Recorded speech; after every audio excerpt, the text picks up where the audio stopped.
Hello everyone, welcome back to my channel.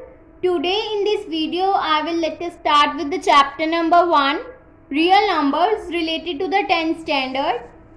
Firstly we will discuss about the real numbers. Real numbers are the union of both rational and irrational numbers, and these numbers can be represented on number line, and these numbers can be both positive or negative. This is a number line which consists of both positive and negative numbers.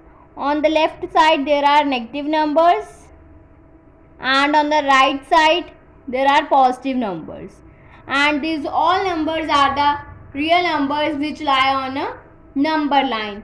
And the real numbers are both rational and irrational. That means if there exists 1 by 2, this is a fractional value which is in the form of p by q, which is a rational number.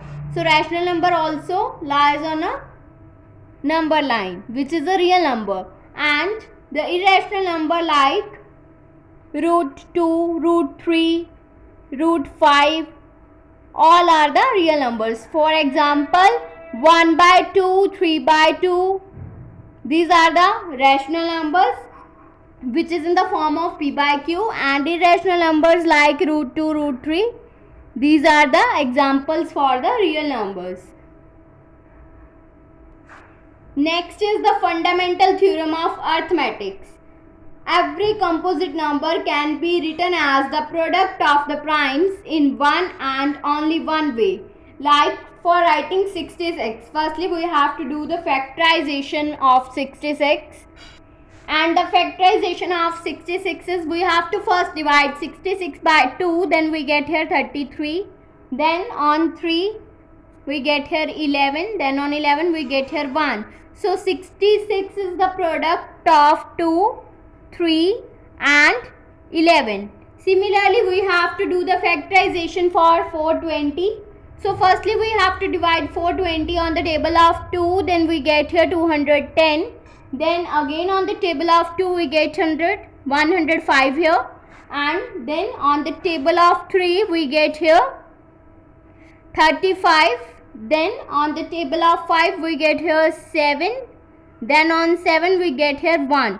So 420 is the product of 2 into 2 into 3 into 5 into 7. So 420 will be written as a product of these numbers.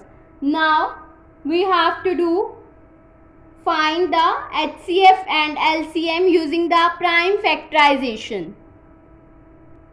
So for this, firstly we have to find the LCM of 66 and 420. These are the given numbers, and the product of these numbers can be written in this way, and we have to now find the LCM.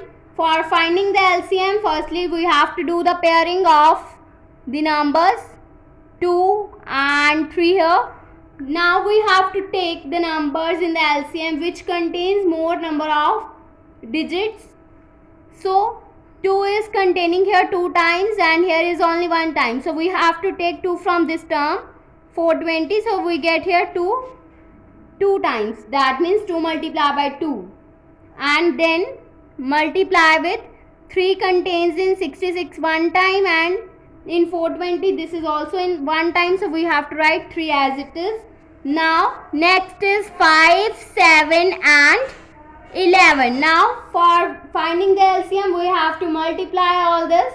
So 2 into 2 4, 4 into 3 12, 12 into 5 is 60, 60 into 7 is 420, and 420 into 11 will become 4620. So this is the LCM for this pair of the number. Now we have to find the HCF. So for finding the HCF we have to only take the numbers which are in pair only, and here 2 is in pair and 3 is in pair. So we have to simply multiply 2 into 3, then we get here 6.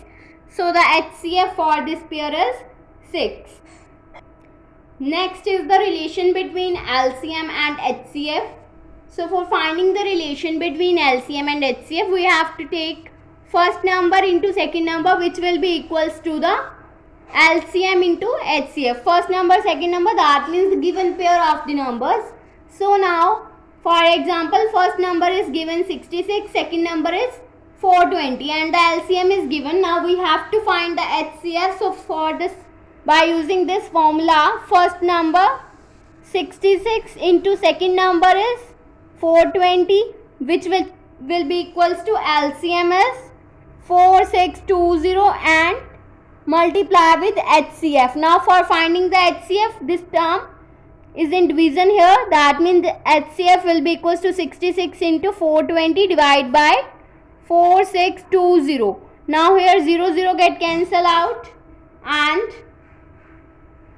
on the table of 11 we get cancelled this term. We get here 6 and we get here 4, 2. Now 42 get cancelled out and we get only 6. So the HCF is 6.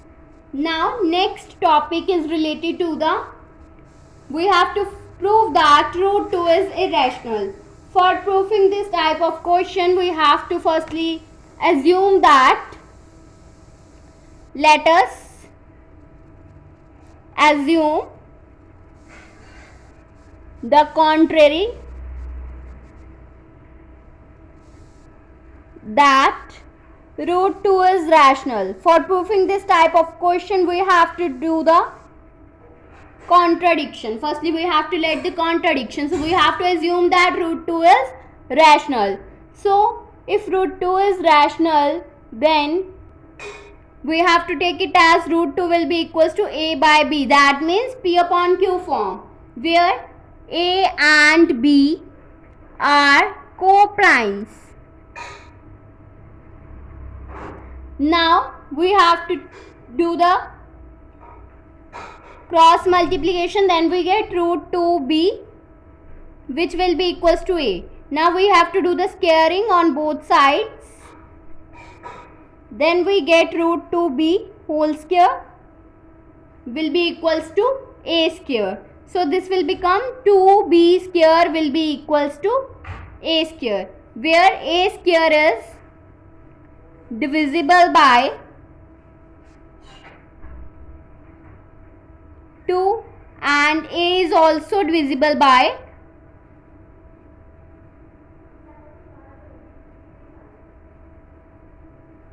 2. Now we have to let A square, we have to take here A will be equals to 2C, where C is any integer.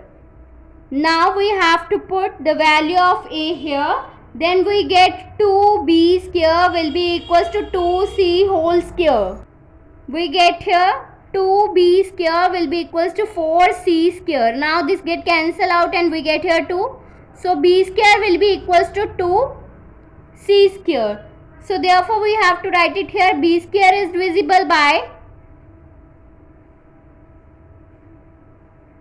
2 and b is also divisible by 2. So A and B having common factor 2. So this contradict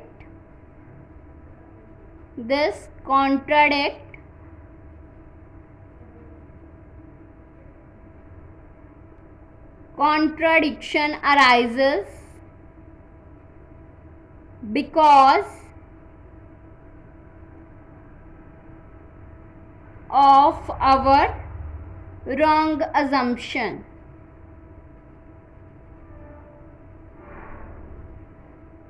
So therefore root 2 is irrational. So hence proved. Now in the next video I will discuss with the exercise 1.1 of this chapter. In this video we will discuss only the introduction part of this chapter. So if you like my video, then please like, subscribe and share my videos, and do not forget to press the bell icon for the notification of the more videos. Thanks for watching.